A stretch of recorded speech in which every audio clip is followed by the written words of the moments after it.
What's up? Hey, I'm about to do a power washing job, and boy is it dirty. Not only is it dirty, I don't even know what's under here.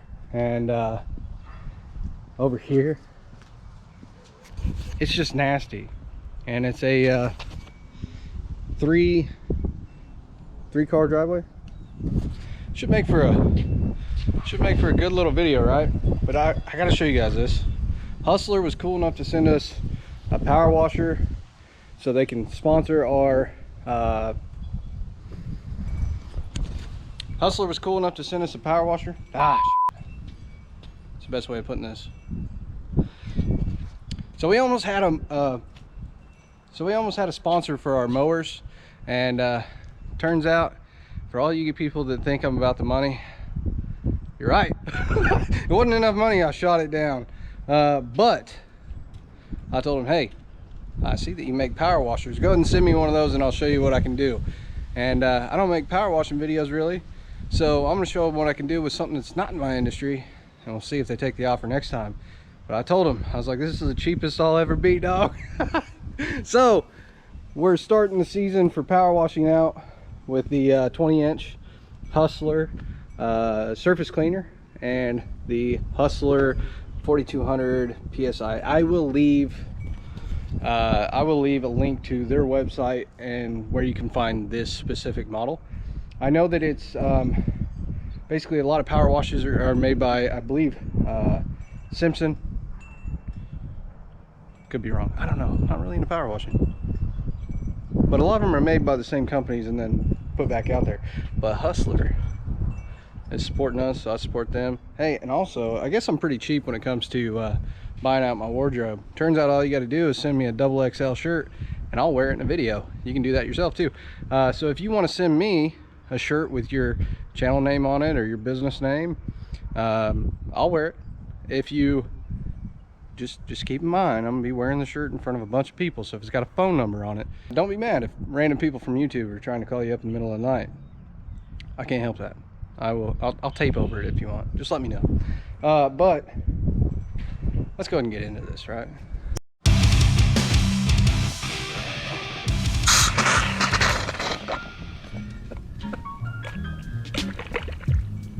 Oh my goodness, he's got a new power washer. So much power, so much washing. What's up, Juggernauts? Welcome back to the channel. I'm gonna do some power washing over here.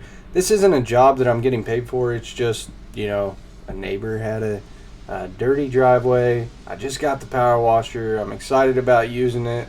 The snow's finally melted off the ground and I can get out and play around with it. So this is actually the soap tip that I'm running right now, or which would also activate the you know, the downstream if I was, you know, putting chemicals in. So I'm excited about trying that out this year a little bit. Switching the tip right now. We're gonna go from the you know, the black soap tip to the 40-degree white tip, and I'm gonna blast off all the leaves and stuff. So if you're into power washing, I am curious whether you guys bring a little blower with you to do that before the job, if you just use your power washer. And then the other thing I was you know, dealing with on this property is there was grass growing up through the cracks, which, I mean, for me, I've got a mowing company, so I have weed eaters, and I'm just gonna bring a weed eater with me and clean up the cracks on the driveway so that I can you know, run the power washer over it no problem in the future. But I'm curious as to the guys that just have a power washing company. Do you use the, you know, what do you do to clean up the cracks? Do you bring a trimmer with you? Because I've watched these power washing videos. I don't see many people doing that. This was about the worst section that I had to mess with. It was really pretty messy. So I moved the trash cans out of the way, and then it's like a solid inch or two of dirt, and I just kind of blasted it in the backyard. No worries about that. I think later this year I might be coming and cleaning up this backyard, especially since the I said neighbor has it, but the house sits vacant right now. It's I think it's been foreclosed upon, which is always a sad event to me. You know, my parents lost their house during the '08 bubble, so, you know, for me, I see that kind of thing as very unfortunate. And I know that I feel lucky in my life for everything that I have, because your life can completely turn around within a matter of just a few short weeks. So I'm having some issues right here with this 40-degree tip, and you'll notice if you look at the spray pattern, it's spraying funky, and it's leaving a few streaks on the concrete where it's putting out extra pressure. There was actually a little burr, which I've used this power washer once, tested it out at my house, so I'm not sure where the burr came from. The only thing that was new since I've used it last is I put a ball valve on it. So I'm wondering if maybe there was a metal burr inside that ball valve, which washed down through my gun and got stuck in the tip. But I messed with it a little bit, finally got it out, and once I got the little metal shaving out, it worked fine. But you can see these little streaks all over the concrete where, no big deal, we're going to clean it up anyways, but where that was at. So obviously you would want to make sure that if your fan's spraying funky, there might be something in the tip. And I've heard that happens with these surface cleaners as well. Little dirt and grit and stuff like that might wash through. Say if you're using the customer's water from their house, their tap water, you might have something that washes through your machines and your pumps and ends up in that nozzle tip. For me, I don't have a water tank that I keep on my truck. I'm not going to. So we're always going to be using the customer's water when we're doing power washing projects this year. In this case, I actually talked to my neighbor next door, since this house is vacant and it doesn't have water on. I talked to the neighbor next door. They're pretty cool friends. Of course, a lot of my neighbors, they get stuff for free because, like whenever I work on my machine and say my mowers or something and I sharpen the blades, I like to test them out before I go out and cut, because what happens is if you don't test something like swapping belts, swapping blades, swapping a spindle, well then you get out to working and something breaks in the field, you're not around all your tools and stuff, so it becomes more complicated to fix, and then you have to go back and it's more time consuming. So one thing I've noticed is the hose that goes from the handle where I pull the trigger here to the actual surface cleaner head, it's not really fixed in a position that makes it very ergonomic. So you might have noticed I pulled that hose back a little bit when I started, and that's so that the head on the surface cleaner is at the right angle for me. And then one other issue I don't like about this setup currently that I'll have to look into and change is that ball valve is pretty heavy. And it adds weight, which isn't too bad, but when you're using the spray wand, that's where it becomes more of something that I'm not a big fan of, just because it's so heavy back there. But the other thing is, these power washer hoses, they're lined with metal and they're not very flexible. Like right now it's twisted up. Well, that thing's following behind me and it's got quite a bit of weight to it. It doesn't seem like much, but it adds up over the project. And little stuff like that will make your lower back or different parts of your body hurt. It's just not ergonomically friendly to have stuff working against you. So I'm going to see if I think there's some different types of swivels you can put on the end. I think that might be good. And then I'll probably switch the ball valve somewhere, maybe add in an extra length of hose, and then put the ball valve somewhere closer to my machine or something. I've seen a lot of people that like them at the end of the gun there. Maybe there's a lighter one that I can find. This one I found on Amazon. It doesn't seem bad. I don't have much of experience with it, so I don't want to say it's not a great ball valve, but it just seems really heavy. And then it's pretty lengthy back there. It comes out about a foot past the trigger, so it's like right up in my armpit in an awkward position. So maybe I can change up the fittings and make it to where it's something that's a little more friendly for use. I mean, all in all, it sounds like I'm complaining, but this is an awesome unit. The pressure coming out of this power washer compared to the one I had last year is amazing. Before, if you watched any of my power washing videos, which I don't have many of them up there, but I almost always use the wand to clean everything. And it's because the surface cleaner, I had a small, I think it's an 11-inch or a 12-inch Briggs & Stratton surface cleaner. And with the power washer I had, it just didn't have the gallons per minute that you need to give you the right pressure and the right amount of water flow to clean everything up.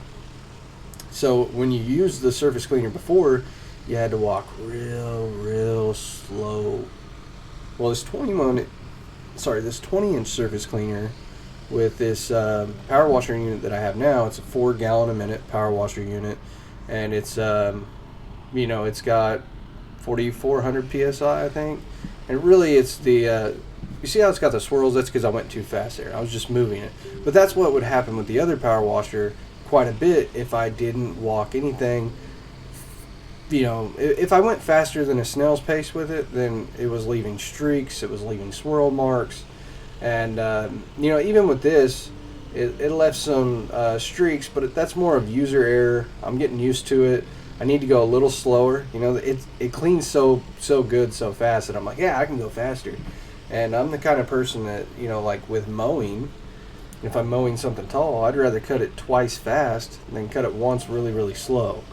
And then it just comes down to personal preference. It might take the same exact time, but I want to go fast. So, with power washing, I don't want to go over the same spot 2 or 3 times. So I'm going to have to just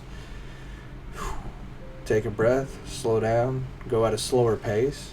But I will say, even going at the pace that I'm at, it did a really good job.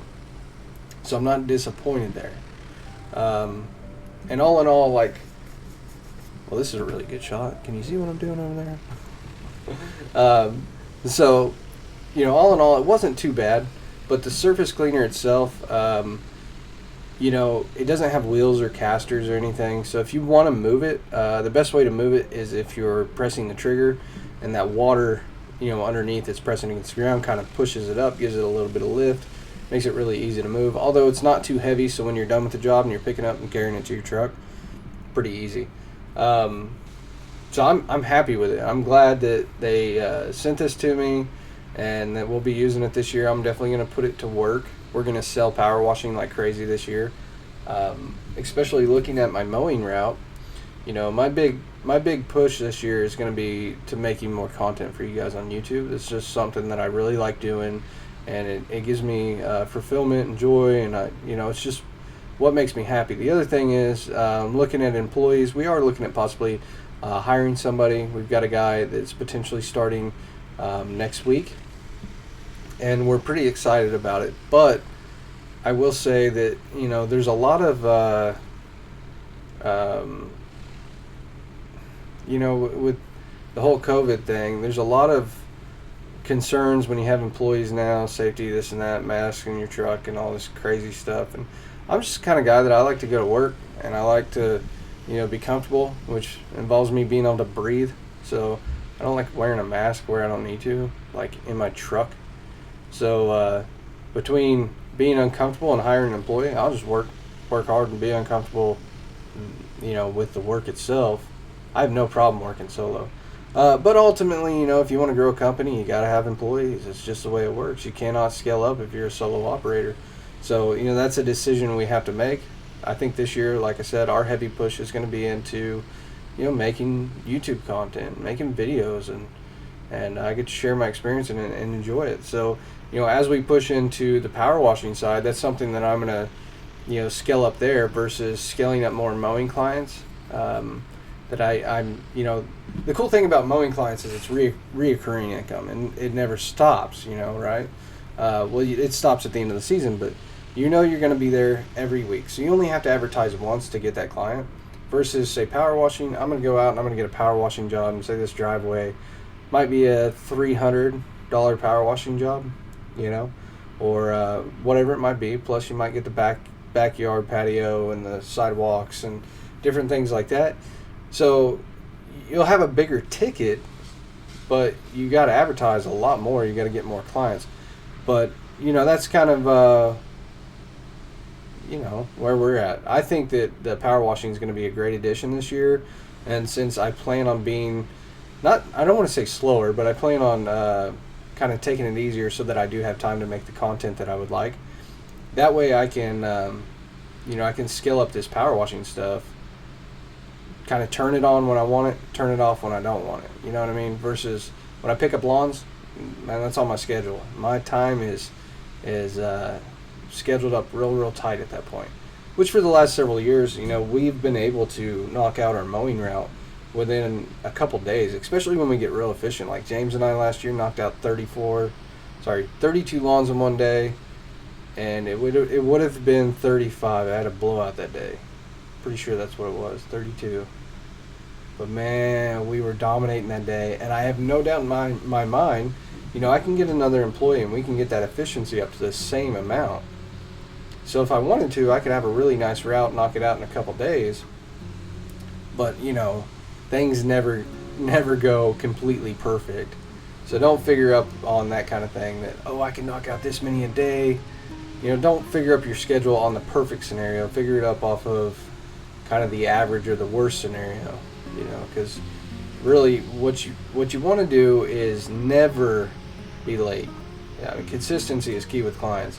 So whether you're selling a little job like this or if you're selling mowing, you want to be extremely consistent. I mean, that's the biggest part, communication and consistency. And consistency is part of the communication itself. So like on this, you don't want to be consistently late and be like, oh yeah, it rained, I'm delayed, I don't want to go out to work today, so nah, don't expect me today. People see right through your BS. You have excuses on why you're not there. They're like, yeah, this guy's not coming to work. He's just being lazy. That's how they see it. So I would highly suggest you keeping that in mind when you take on work, you know, and you say you're going to be there, be there. If you say you're going to be there on a Wednesday, be there on a Wednesday. If something comes up and you're delayed, never move it back more than once. Make sure you're there. Doesn't matter what it comes down to, make sure you're there. So if you have to move something back, give yourself some extra time if you think there's even a slight chance you could be delayed again. And then communication. So a lot of the times with our mowing clients, we'll get rain and stuff, especially with spring. You know, we're coming in, we're doing spring cleanups. What comes along with spring cleanups? Spring rain. So be prepared for the spring rain. Be prepared for communication. It doesn't matter if you have 5 clients or you have 35, 40, 50, 60, whatever clients. I would suggest that you start using a CRM, which is a customer relationship management software. I use Yardbook. I'm not affiliated with them. I don't get any sponsor plugs or anything. That's just who I use. There's a lot of different softwares you can use. That's the one I use, and that's who I use to communicate with my clients. And that's who I run my billing through and all that stuff, right? So what you can do there is if you buy the upgraded version, which I think is like 20 or 30 bucks a month, it's pretty petty. I pay for it, and in my mind, I go, okay, here's the thing.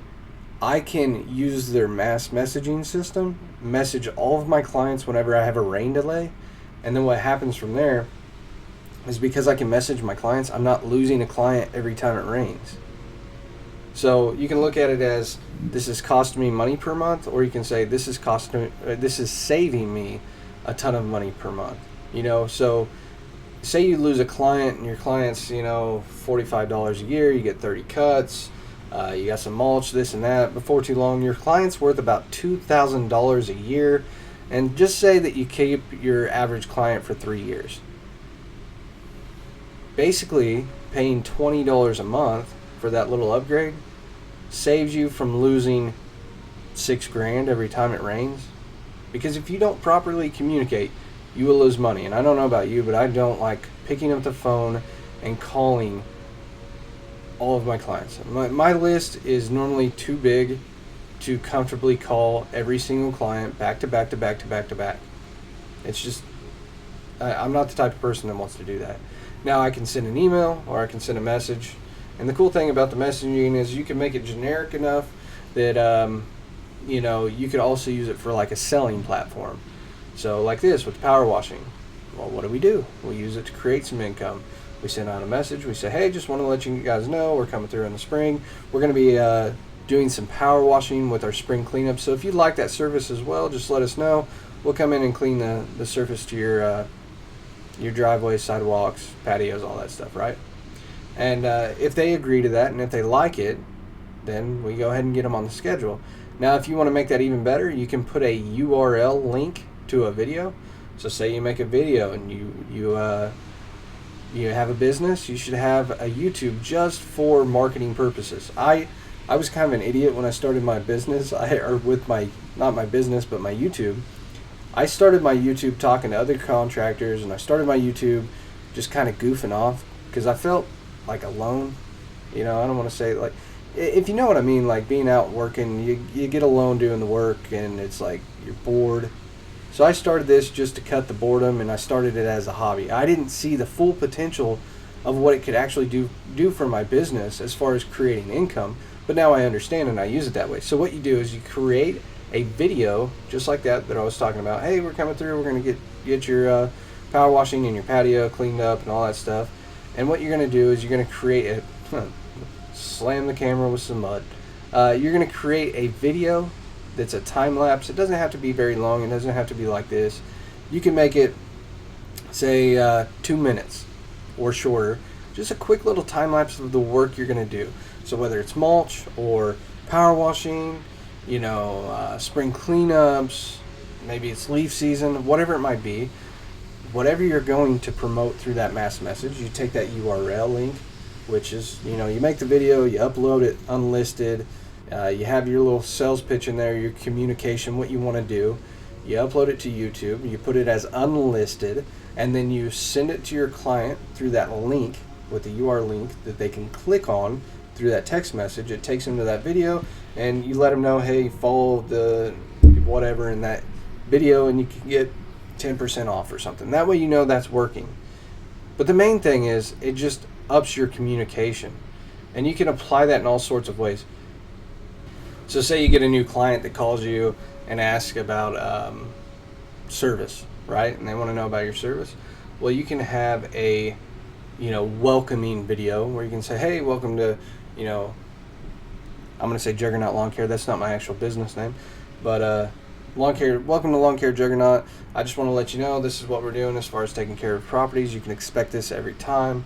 Upon completion of service, we're going to go ahead and build a card on file, and you can expect us the same day every week. If we're going to be delayed for any reason, we're going to send you a message, and if you have any questions at all, please let me know, and we'll get you taken care of. And you just send out something like that. It doesn't have to be long. It doesn't have to be anything crazy or difficult to edit. It just has to be communication. People love communication. They love to be tied in with. You know what I mean? And then as far as like being professional, it doesn't matter what service industry you look at. Pretty much every service industry, there's a bunch of crappy contractors. So if you want to stand out in the marketplace, it is not hard. And the way you do it is through the communication, the invoicing, the billing, the consistency, the behind the scenes stuff. It's not how nice you mow or what stripes you mow. Anybody can mow stripes that look good once. But doing it consistently on time, people want an on-time delivery. So that should be what you're mainly looking at. Here's what I was talking about, the grass inside the cracks and stuff. Like the power washer is not going to rip that stuff up. I could go down and I could pull it out, but I think the easiest way is I'm going to carry a weed eater with me this year, and I'll just blast it out with that. And then I noticed cleaning up these cracks with this power washer, I'll probably edge first too when the groove on the concrete's just overgrown a little bit, so I'm blasting my face with mud.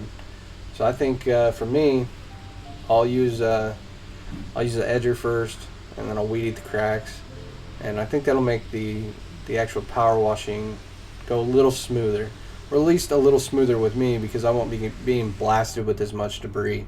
You can already see, like on my clothes, I'm getting pretty dirty.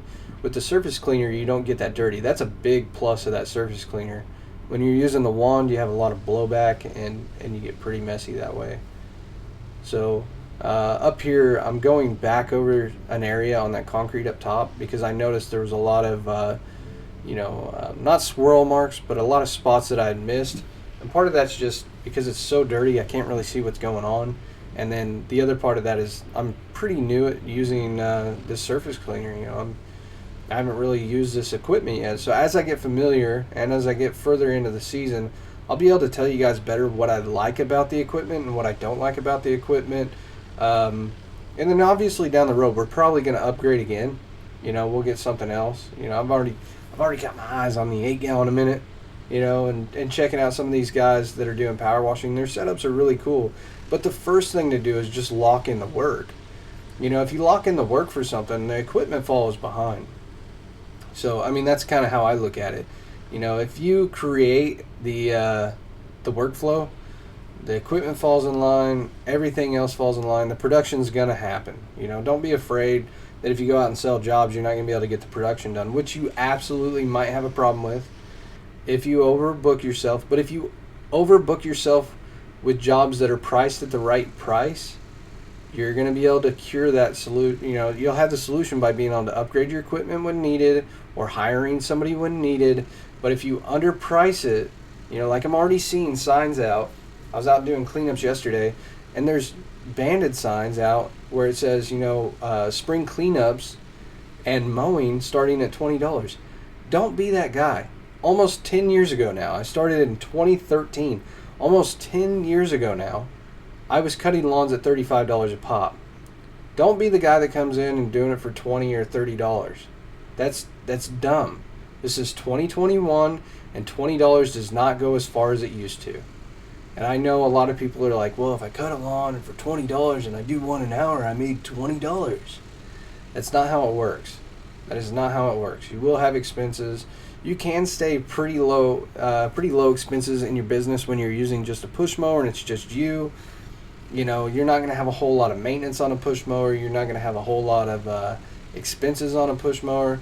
But the reality is, if you are a solo guy, or if you just have you or one other person in the truck, it is to your benefit to get the right equipment so that you can get the amount of jobs done in a day that you need to create a good income. And the fact is, you will not have the productivity with a 21-inch push mower that will sustain your own personal household. You cannot do it. You cannot be consistent and pump out the number of lawns that you need to with a push mower. Now, maybe if you have like really tiny front yards, say like you're cutting something like this front yard and that's it, and there's no backyards, $20 and you got 10 of them in a row, sure, whatever.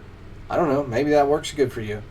But what I'm saying is, if you're doing like the full property, front, back, edging, weed eating, blowing off, no. Charge what you need to so you're able to upgrade your equipment down the road, get more efficient, take on more work. And what's going to happen is, your first year you might only be knocking out part-time 2 or 3 lawns after work. Or maybe you go full-time and you're able to knock out 6 to 8 yards a day. And then you get your first bigger mower. Say it's a 36-inch. Well, with the 36-inch and a 21-inch mower, which my 36-inch pretty much replaced my 21-inch mower for me, but with just a 36-inch mower, you can knock out 15 to 20 lawns a day pretty easy. It's still physically tasking on your body, but then, you know, I added in the 60-inch. For you, it might be a 52 or, you know, a 72. I don't know. It's up to you. Maybe it's a 54. Who cares? The point is, you start getting better equipment. So with the 60-inch and then the 36-inch solo, well, 20 lawns is much easier than it used to be, because I'm able to sit down part of that. You know, with the other one, I'm doing the walk behind. You're either walking behind it or you're riding a Velcro plate. It's just very tasking on your body. Then, you know, with the zero turn, you can sit down. You can kind of almost resting, you know, but I mean, you're not. It still beats the hell out of your back, but you're able to just get more productivity done. So solo, you can still knock out quite a bit. And then, like I said, with that same exact setup, with my brother and I, we knocked out 32, but we would have hit 35. So, you know, I mean, it's really just what's best for your setup. Building route density, if you're residential, if you're commercial, go out and sell, man. Sell as much as you can. Lock in what you can, talk to who you can, sell jobs, lock them in. Be careful, because if you lock in a big job and you get a year-long contract and you way underbid it, and it might make you go bankrupt. I mean, that's part of why I've always stuck with residential properties, is because of the security factor and knowing that, like, well, with a big property, you can sell a job and you can have a lot of income coming in from selling one job. But with residential, the smaller amounts of money add up real fast. You do have to sell more, you have to communicate more, you have to talk to more people. But also, if you miss if you miss on your bid and you bid it wrong, just crank up the pressure there a little bit. If you bid wrong, you're not gonna miss. Well, what I'm trying to say is, you're not gonna mess up too bad.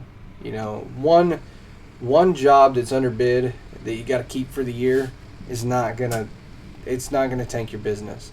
Now, if you bid 30 or 40 jobs and you're underbid, you might be out of business the same year. So when I see these signs where the guy's like $20 a lawn, he might do $20 for the first cut, and then he tries to go up in price. And I'm gonna tell you right now, people don't like that. Just come right out the gate. Yep, this is how much it's gonna cost. I sell lawns sight unseen all the time in the neighborhoods that I take care of. These are 10,000 square foot lots, generally 8 to 10,000 square foot lots, and I sell them at $50 a pop.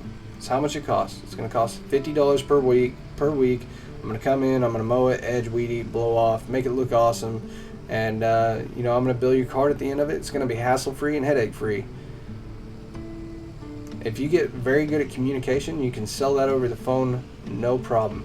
You don't need to go at properties and look at properties. If you're in residential, so for me, why I like residential, like I said, is the security, but it's also streamlined. With commercial, I might have to go look at that property. I might have to spend, 10 hours building out an estimate. And, it really all depends on how big the property is. You might spend 1 or 2 hours building an estimate. Well, for residential, I can do it within a matter of minutes. I enter the customer's information into my software, and then I look up their property size, and I send them an estimate right there. I tell them on the phone, pre-qualify them, say, hey, awesome, you want to go with us? Cool. What we're going to do is we're going to send you a card on file link. If you like that, and you want to go with us, that when you put your card on file, that's kind of getting that authorization that you want to go ahead and go with us. And if they do that, then it's game on, man. We're going to come out and we're going to take care of the property. We're going to make it look good. But, that's just how we work. It's our system. You got to figure out what works best for you. And that's going to develop over time. So, don't sweat it. If it's your first year, get out and get messy. Part of it's just learning. And, there's a lot of good guys on the internet. Yep, that ball valve, taking it off. There's a lot of good guys on the internet with really, really good information on pretty much every shape of business and size of business. So, there's guys that are big commercial. I mean, if I was going to tell you a couple people to look at, if you want to grow big, which a lot of people want to grow real big, and you want to do commercial, I'm going to tell you shoot towards Lawn Care Millionaire's got great advice for doing it for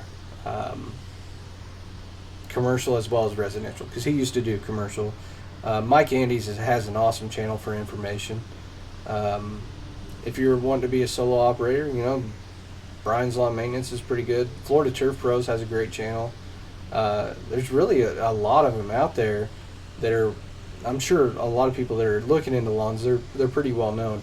If you're looking into power washing, Forever Self-Employed has really good information. Lean and Mean Academy, he's got good information. But I mean, there's a channel out there for pretty much everything you want. If you want to be in the painting business, there's 2 channels to look, and I'm saying that because I've done the painting thing as well. If you want to be in the painting business, there's 2 channels to look at there. One's, what is his name? It's Paint Life TV now. It used to be the Idaho Painter. It's Paint Life TV now. And then basically the other one I would suggest is Painting Business Pro, and he's kind of like the Lawn Care Millionaire of the painting industry. But I will say, just watch his videos and binge his videos if you want to be really good at sales, because he talks about selling when it comes to paint jobs, but he also talks about information that it's just good across the board.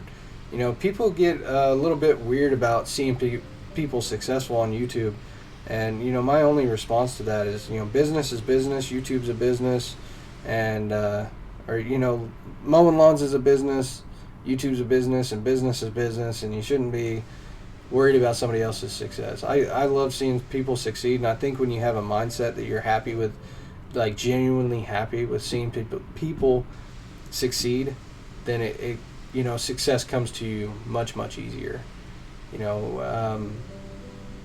I was pretty insecure with where I was at several years ago, and I felt like I wasn't getting the type of success I wanted. And still, on a daily basis, you might fall into that same trap. I do every now and then. I just catch it a lot faster, and I'm like, that's stupid.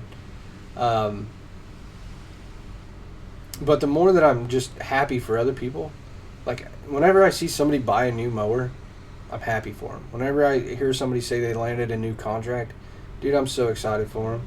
When they say they did, they had an awesome year, that's great. If they're having awesome success on social media, that's awesome. I know that, like, it's so easy to see somebody have that one good moment and think that everything came easy, but I know for a fact, they had a lot of struggle with whatever they're doing. They had struggle with it. Kind of like on this YouTube. As soon as I hit 20,000 subscribers, which I thought was decent, but it was weird because I hit 20,000 and I didn't feel like it was anything more than when I had 400 or 500 subscribers. But as soon as I hit that 20,000 subscriber mark, I had people saying that I'm buying subs and crap. Man, it's just whatever you put time into is what's going to be successful. So for me, with the YouTube, I got off of work. This is my hobby. I come in, I start making videos. I'm excited to show people what I did for the day. I genuinely want to help people. So like if I have tips about my business, it doesn't matter where you're going in your business or where I'm going in my business. If you can take a little piece of information, maybe one line out of a video or a book or whatever it is, and you're able to apply it to your business in a positive way, that's all that matters out of that. So it doesn't really matter what somebody else is doing. You can learn from anybody on whatever situation it is, if it's positive or negative or whatever it might be. Well, you get what I'm saying there. I'm just throwing out that for me, I really like to throw out tips, which is probably against what's good for my actual business. Like I probably shouldn't be helping out the direct competition that's in Tulsa. I probably shouldn't be helping guys get into business, which I do all the time. If they're in the area, I want to see you succeed. There's so much work out there, but I probably shouldn't be telling you like the ins and outs on what I do and how I bill and this and that or what I price. Or maybe I should. At the same time, I kind of feel like, if somebody's billing out and they're trying to sell a job at $20, yeah, I probably should help that person out. Because either they're going to go out of business and they're going to lose everything that they invested and all that time, or they're going to drive the prices down in my neighborhood. And when I get somebody calling me, they're going to think that job should be done at $20. Are you out of your damn mind? It's just some of that stuff's just not possible to do. It's really not, and I can tell you from being the cheap guy. I said I started my lawn business cutting at $35 or $35 a lawn.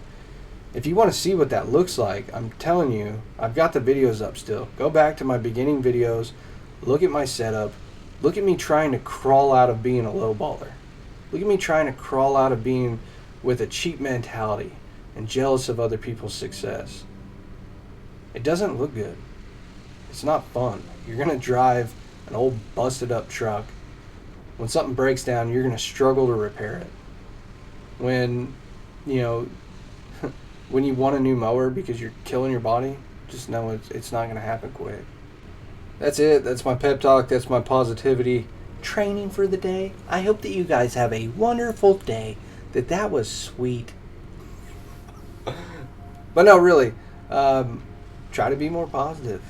I read a book, The Power, Positive, I don't know. I'll leave a link. Positive Mental Attitude, something with the Positive Mental Attitude.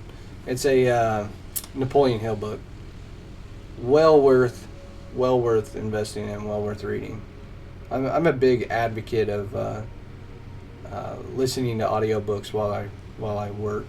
I think that really, you have two options, right? You can try to get around successful people, and you can pay for that, and go to these seminars or whatever it might be, or you can watch their videos and you can read their books, and you get a little bit that way.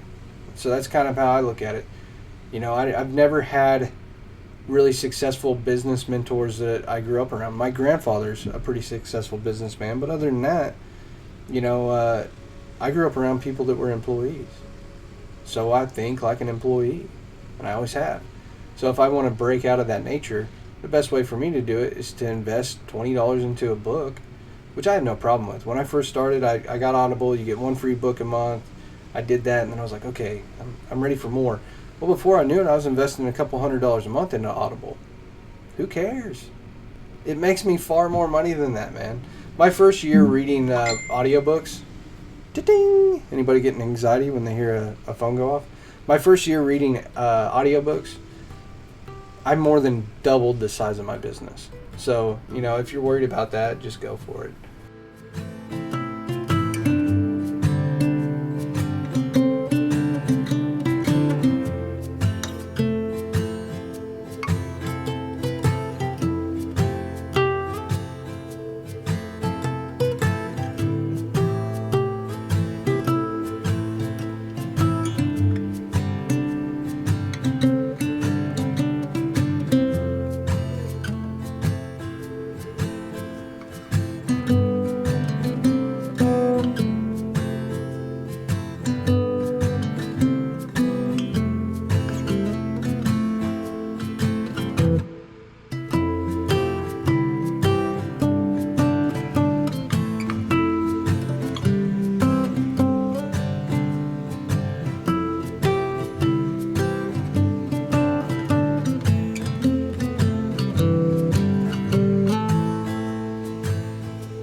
All right, it's getting dark, so this is a you get what you get thing.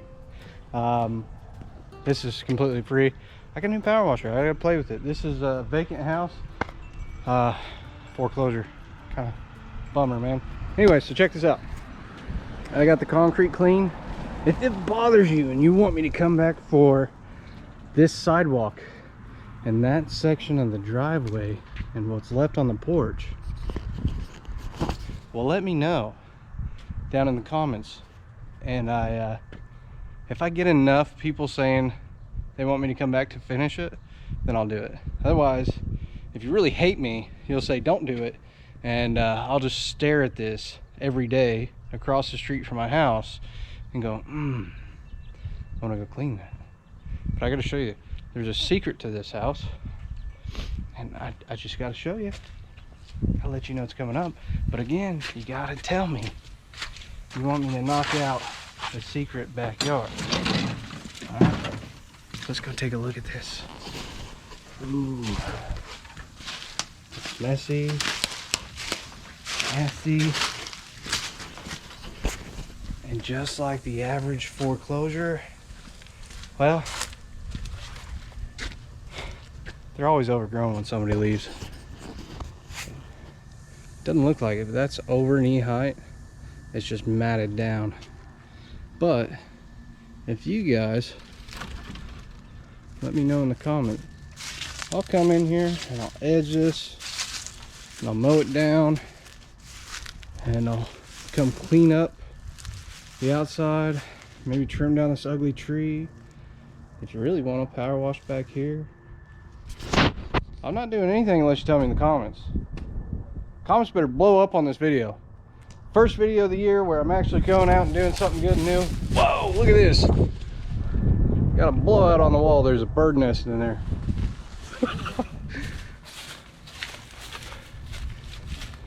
Probably a reason why they let it go back to the bank. It's a mess, dude. I'm telling you. I'll wait until it's green. It's up to you. But, all right. Let's put it this way. I want to see 500 comments on this video to tell me to go do that, and I'll do it. I want to see 200 comments tell me to clean up this, and I'll come do it. If you don't, then I won't. I'm out.